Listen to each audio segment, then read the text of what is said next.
আসসালামু আলাইকুম। আশা করছি সবাই ভালো আছেন। তো সকাল সকাল একটা নিউজ দেখলাম, সেটা হচ্ছে যে মোটরসাইকেল চোর সিন্ডিকেট রাজ্জাক মারা গেছে। সে তার কৃতকর্মের ফল পেয়েছে। আসলে তার যন্ত্রণায়, তার জ্বালা যন্ত্রণায় সে এত বেশি জ্বালিয়েছে মানুষকে যে মানুষ তার মৃত্যুতে আসলে আলহামদুলিল্লাহ পড়তে বাধ্য হয়েছে। চোর সিন্ডিকেট, আশা করতেছি যে এর আগেও জাদুরানীতে এরকম মব জাস্টিস হয়েছে, অর্থাৎ জনতার হাতে জনগণ ক্ষিপ্ত হয়ে গগুরের একজনকে মেরেছিল বা সে দুর্ঘটনার শিকার হয়েছিল। সেখান থেকেও আসলে থেমে থাকেনি এই রাজ্জাক চোরের সিন্ডিকেট। এই রাজ্জাক চোর আসলে তার নামটা এমন ভাবে মানুষের মনে ক্ষোভ জাগিয়েছে যে তার মৃত্যুর খবর পেয়েছি আমরা যে সে রংপুর মেডিকেলে মারা গেছে।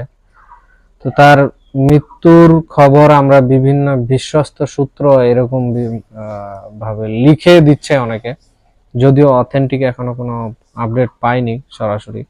বিভিন্ন পোস্ট ফেসবুকের বিভিন্ন গ্রুপ থেকে দেখতে পাচ্ছি। তো একটা কথা বলি যে আসলে কর্ম এমন হওয়া উচিত যে কর্মের মাধ্যমে আপনি আজীবন জীবিত থাকবেন। এমন কোনো কাজ বা এমন কোনো কর্ম করবেন না যেন আপনার মৃত্যুতে মানুষ স্বস্তি ফিল করে। এই রাজ্জাক চোরের এই দুর্ঘটনা বা রাজ্জাক চোরের সারা জীবনের যে অর্জন, এখান থেকে আমাদেরকে শিক্ষা নেওয়া উচিত। যারা বিশেষভাবে পলিটিক্সের সাথে জড়িত, তারপর অন্যান্য পেশার সাথে বড় বড় অফিস আদালতে রয়েছেন, তাদেরও একটা শিক্ষা নেওয়া উচিত যে মানুষকে এতটা বেশি জ্বালা যন্ত্রণার মধ্যে রাখবেন না যেন মানুষ ক্ষিপ্ত হয় আপনার মৃত্যু কামনা করে যে এই লোকটা কখন মারা যাবে। আসলে রাজ্জাক চোর বিভিন্ন জায়গায় বিভিন্নবার ধরা খেয়েছে, বিভিন্নবার মার খেয়েছে, কিন্তু তার শুধু আমরা ধরা খাওয়ার নিউজগুলোই পাচ্ছিলাম এতদিন। সে কখন আবার বের হয়ে যায়, কিসের আইনের কোন বেড়াজালে সে বের হয়, আমরা সেটা জানি না। তাকে মনে হয় না যে কখনো 6 মাসের বেশি প্রশাসন আটকে রেখেছিল।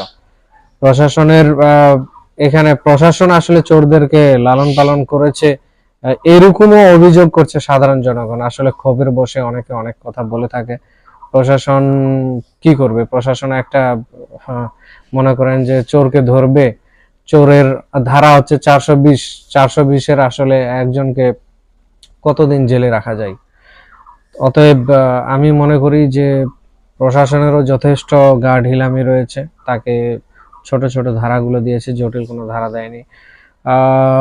আরো বিভিন্ন ধরনের, যেমন হরহামেশাই শোনা যায় যে বিভিন্ন ঘরে ডাকাতি হচ্ছে, চুরি হচ্ছে, ছিনতাই হচ্ছে। আর মোটরসাইকেল, আমরা যারা বাইকার রয়েছি, বাইকারদের জন্য অবশ্যই এটি স্বস্তির খবর যে রাজ্জাক চোর আর আমাদের মাঝে নেই। কিন্তু বলতে খারাপও লাগতেছে যে একটা মানুষ মারা গেছে। তো আমরা আসলে এতটা বেশি ক্ষিপ্ত বা এতটা বেশি তার উপর রাগান্বিত বা এতটা ক্ষোভ আমাদের মনে যে আমরা আলহামদুলিল্লাহ বলতে বাধ্য হচ্ছি। যদি নিউজটি সত্য হয়ে থাকে, অথেন্টিক হয়ে থাকে, তাহলে আমি মনে করি যে এটি অবশ্যই একটি ভালো খবর। আর অন্যান্য চোর ভাইয়েরা যারা রয়েছে তাদেরকেও এ থেকে শিক্ষা নেওয়া উচিত যে মানুষ আসলে ক্ষিপ্ত হয়ে গেছে। একজন মানুষ শখ করে একটি বাইক কিনে বা অনেক কষ্টার্জিত টাকা দিয়ে একটি বাইক কিনে, কিন্তু সেই বাইক আপনারা চোখের পলকে নিয়ে যান।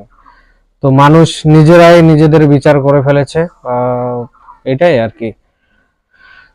সবাই ভালো থাকবেন, সুস্থ থাকবেন আর সতর্ক থাকবেন অবশ্যই। আল্লাহ হাফেজ।